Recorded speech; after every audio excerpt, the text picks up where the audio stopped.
मेरे पाकिस्तानियों, पीटीआई लाहौर का जलसा कल बरोज़ हफ्ता 4 बजे शाम मीनारे पाकिस्तान के ग्राउंड में आपकी हिम्मत, बहादुरी, जोश व वलवले से बावजूद जुल्म व सितम, जबर व इस्तिबदाद और फस्तायत के तारीखी, अज़ीमुश्शान और फ़कीदुल मिसाल होने जा रहा है। काफ़िले मुल्क के तूर व अर्ज़ से बावजूद पकड़ धकड़, मुकदमेबाजी, कंटेनर के जरिए रोड ब्लॉक किए जाने लाहौर की तरफ चल पड़े हैं। मेरे पठान भाई तो खैबर पख्तूनख्वा से एक बड़े सियासी लाहो लश्कर के साथ ज़रूर पहुंचेंगे। अब मेरे पंजाबी भाइयों की बारी है, जिन्होंने फस्तायत के दौर में इसके खिलाफ बहादुरी से मुकाबला किया। गुज़श्ता 2.5 सालों में सबसे ज़्यादा बदमाशी और गुंडागर्दी पंजाब में पाकिस्तान तहरीक इंसाफ के वर्कर के साथ हुई है। अब भी सबसे ज़्यादा असीरान बशुमार लीडरान आयरन लेडी यास्मीन राशिद, महमूदुर रशीद, एजाज चौधरी और उमर सरफराज चीमा पंजाब से ही है। सबसे ज़्यादा 9 मई फॉल्स फ्लैग ऑपरेशन के जरिए पंजाब के वर्कर असीरान हुए हैं। 8 फरवरी के इलेक्शन में ना जलसे करने दिया गया, ना किसी तरह की कैंपेन की इजाज़त दी गई। उम्मीदवारान अंडरग्राउंड होकर इलेक्शन लड़े, ना पीटीआई थी और ऊपर से काजी ने बल्ला छीन लिया। इसके बावजूद 3/4 मेजॉरिटी से पंजाब से पीटीआई का जीतना इस बात का मज़र है कि पंजाब अब पाकिस्तान तहरीक इंसाफ का गढ़ है। अब आपके खौफ के बुत तोड़कर बाहर निकलने का वक्त आ चुका है। कल के जलसे में शिरकत जिहाद समझकर करें और निकले पाकिस्तान की खातिर, अज़्म आलीशान की खातिर, अपने और अपने बच्चों के मुस्तकबिल के खातिर गिरती हुई दीवारों को एक धक्का और देकर हमेशा के लिए गारतगर शरीफ जरदारी माफिया के गठजोड़ को शिकस्त दें और इन्हें नीस्तो नाबूद कर दें। अस्सलाम वालेकुम मेरे पाकिस्तानियों, आप देख रहे हैं law state with advocate Atiq Rahman Siddiqui. इससे पहले कि आज के इश्यूज़ पर तजिया करूं और अपने जो नेक्स्ट इश्यूज़ हैं उस पर बात करूं, आपसे रिक्वेस्ट है कि आप मेरे चैनल को सब्सक्राइब करें, लाइक करें और बेल आइकन को प्रेस करें ताकि मेरे जितने भी आप वीलॉग हैं आपको रेगुलर मिलते रहें।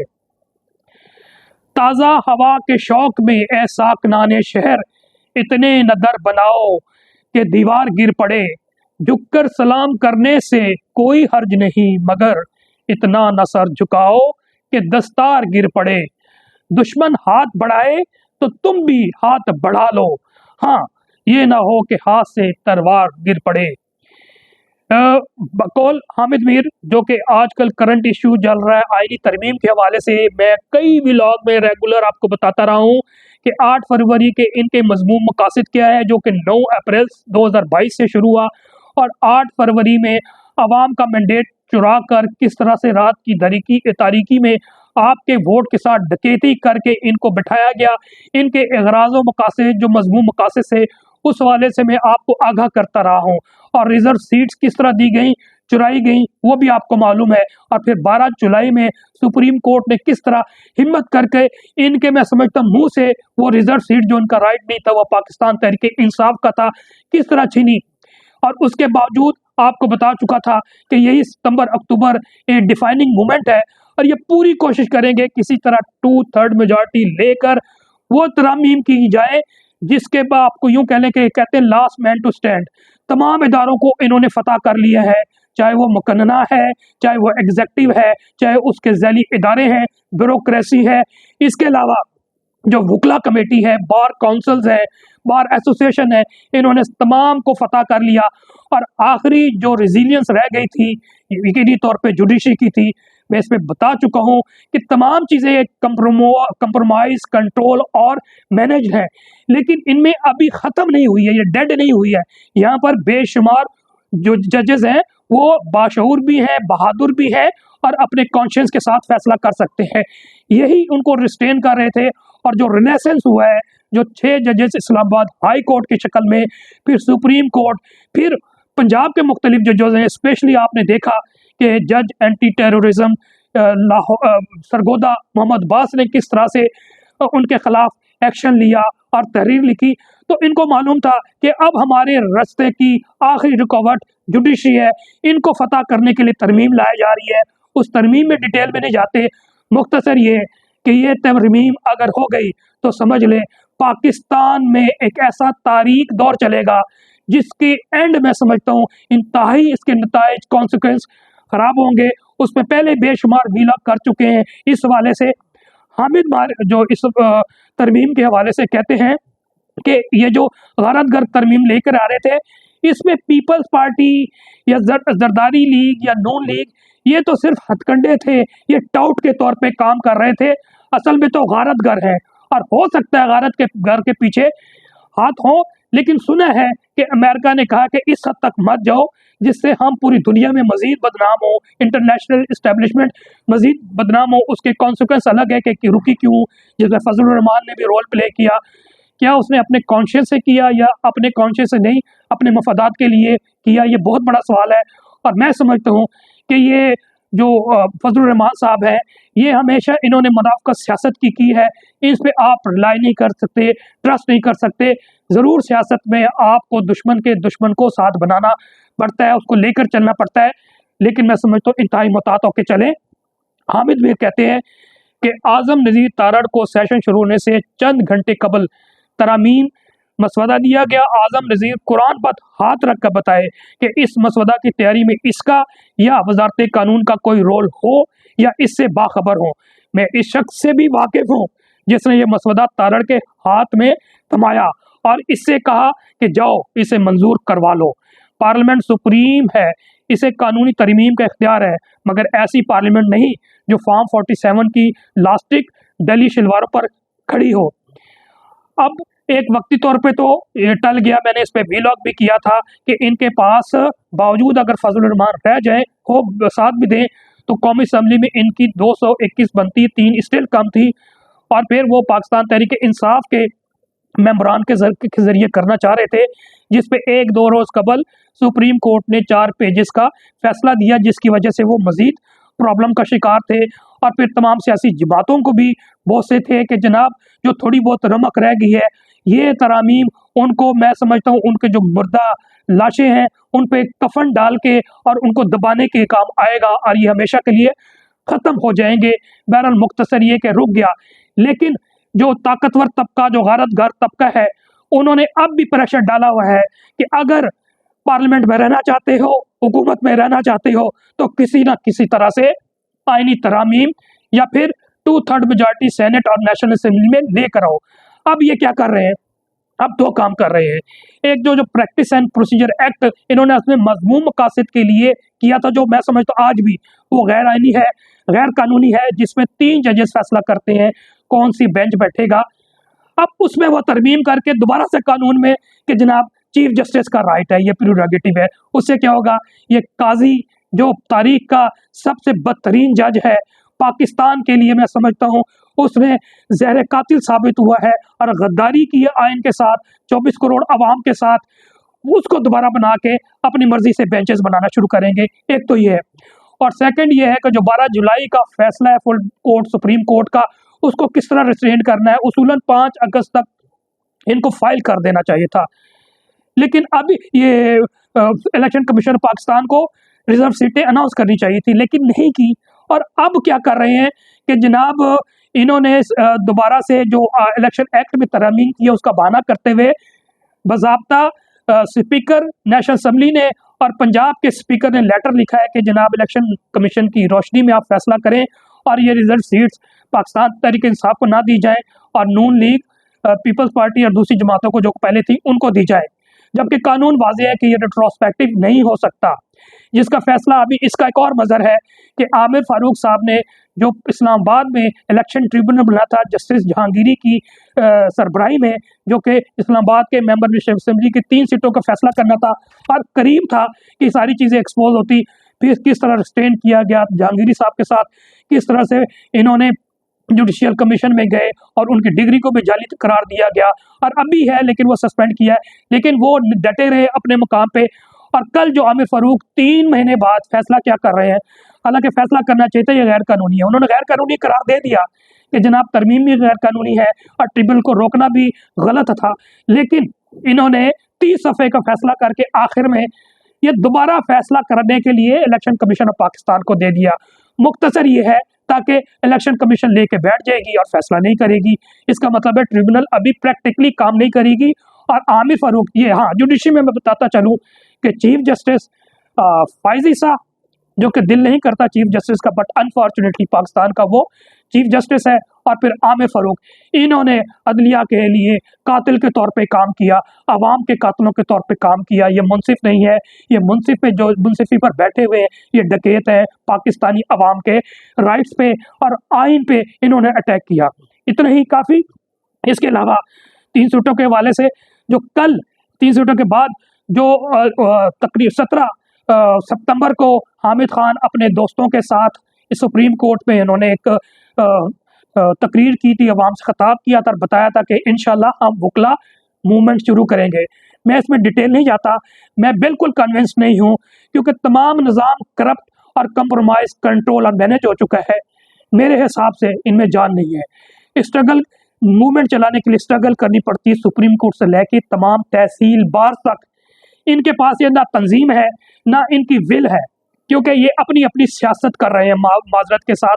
आपको मालूम है कि जिस तरह पाकिस्तान तहरीक इंसाफ में सारे कंट्रोल्ड है, और जो नई लीडरशिप आई है पहली लीडरशिप से ज़्यादा करप्ट और नालायक लोग हैं, और ना इनमें लीडरशिप क्वालिटीज़ है। ये किसी न किसी तरह से बहाने से किसी का हाथ पकड़ कर किसी के शोल्डर पे इमरान खान तक पहुंच गए हैं। इसी तरह इंसाफ लाया फोरम में बार बार कह रहा हूँ, ये ऑपरेशन नहीं है, इनएफेक्टिव है। कल का जलसा हुआ, मैं उसमें डिटेल नहीं जाता, मेरी पार्टी है मैं बहुत ज़्यादा, लेकिन कल के जलसे ने यह साबित कर दिया है कि वकला इकट्ठे हैं और एक कामयाब जलसा था, और बता दिया गया कि वो आइनी तरमीम के ख़िलाफ़ जिद्दोजहद करेंगे और मूवमेंट चलाएंगे। अब उनके हवाले से मैं डिटेल में कि कल कितने थे क्या था, मैं ये बताना चाहता हूँ, सजेशन देना चाहता हूँ कि मूवमेंट्स के लिए आप काइंडली जो है ना तमाम पाकिस्तान तहरीक इंसाफ ILF के सीनियर लोगों को इकट्ठा करें, एक कमेटी बनाएं, और उसके ये विद इन डेज, और उसके बाद सुप्रीम कोर्ट से लेके तहसील बार तक आप जो है ना मूवमेंट चलाने के लिए काम करें, नंबर 1। इसके अलावा उनको एक्टिवेट करके प्रोग्राम दें, ये मरकज़ से होगा। प्रोग्राम क्या होगा? फॉर एग्जांपल एक दिन आप दे दें कि जनाब आप लोगों ने तमाम तहसील लेवल तक आपने रूल ऑफ लॉ के लिए, आपने सुप्रीमेसी ऑफ द कॉन्स्टिट्यूशन के लिए और आइनी तरमीम के अगेंस्ट के लिए आपने तकारीर करनी है, कन्वेंशंस करनी है। उसके बाद एक और सजेशन है कि तहसील बार तक आप हड़ताली, भूख हड़ताली, कैंप लामती लगाएं, ताकि रोज़ाना वहाँ पर वकला जो कि कॉन्शियस माइंडेड है, जो कि supremacy of the constitution, rule of law, जमहूरियत के लिए लड़ना चाहते हैं, और जो आइनी तरमीम, एक black law, black constitution amendment आना चाह रही है, उसको किस तरह रोकने के लिए आप भूख हड़ताल करें, ताकि रोज़ाना तकारीर हो, यूट्यूबर्स मीडिया की तवज्जो का मरकज़ बने। इसके अलावा आप जो है ना एक लॉन्ग मार्च का ऐलान करें, उसके लिए तमाम वकला तंजीमों से, बार काउंसिल से, बार एसोसिएशन से, यकीनी तौर पे वहाँ पर मेजॉरिटी में जब 70-80% पाकिस्तान के साथ खड़े हैं, आइन के साथ खड़े हैं और इमरान खान के साथ खड़े हैं, आपने सिर्फ उनको एक्टिवेट करके लेकर आना है। आप उनको रब्ता करें और फिर लॉन्ग मार्च का ऐलान करके supreme court of bar association में सुप्रीम कोर्ट के बाहर पहुँचे, कोई भी डेट दे दें, हफ्ता, डेढ़, 2 हफ्ते का ऐलान कर दें और उसकी तैयारी शुरू कर दें तमाम सतह पर। उसके बाद आप निकलें, सुप्रीम कोर्ट के बाहर आए और वहाँ पर आप धरना दें, और उसकी तादाद मैं समझता हूँ कम से कम 2 से 3 हज़ार, और अगर आइडियल है तो 5 हज़ार। ये लीडरशिप का काम है। अगर आप इसमें काम नहीं आते तो काइंडली इस्तीफा दे के उन लोगों को, उन वकला को, इंसाफ प्लेटफॉर्म के मेम्बरान को दे, मुझे दें। आपको मालूम है कि मेरे रूट्स पूरे पाकिस्तान में इंसाफ लायर फोरम के साथ है, मैंने काम किया है और आज भी कर रहा हूँ। हम जैसे लोगों को आगे लाए, क्योंकि आपने इलेक्शन तो नहीं कराया, 2022 में इलेक्शन करवाना था, ना 22 में हुए, ना 23 में हुए, ना 24 में हुए। हम जमहूरियत की बात करते हैं कि पाकिस्तान में लाएंगे, पाकिस्तान तहरीक इंसाफ में खुदारा जमहूरियत लाएं, और कम अज़ कम, क्योंकि इस वक्त जो है सफ़े अव्वल के मुजाहिद हैं वो वकला हैं, इंसाफ लायर फोरम, उसमें इलेक्शन कराएं, और जो अवामी है, जो पॉपुलर पॉलिटिक्स करते हैं, जिनको वकला चाहेंगे वो देंगे, और फिर देखिए मूवमेंट कैसी होगी। मुख्तसर ये कि अगर आप ला दें तो कामयाबी, हम आपके साथ आज भी खड़े हैं। जैसे भी आप लोग ऑफिस बेरर हो गए, 5,000 वकला सुप्रीम कोर्ट के बाहर आ जाए तो आप देखिए इनकलाब को कोई भी नहीं रोक सकता। ये मेरी सजेशन है। इसके अलावा जस्टिस बाबर सत्तार साहब की जो कल अगवा केस में चल रहा था, आपको पता है ज़बरदस्ती लोगों को अगवा किया जाता है। फैज़ान अहमद मेरा ख्याल है 16-17 साल का नौजवान था, किस तरह उठाया गया और किस फैमिली से था, बिल्कुल नाजायज़ तरीके से उठाया गया, गैर कानूनी तरीके से, गैर आईनी।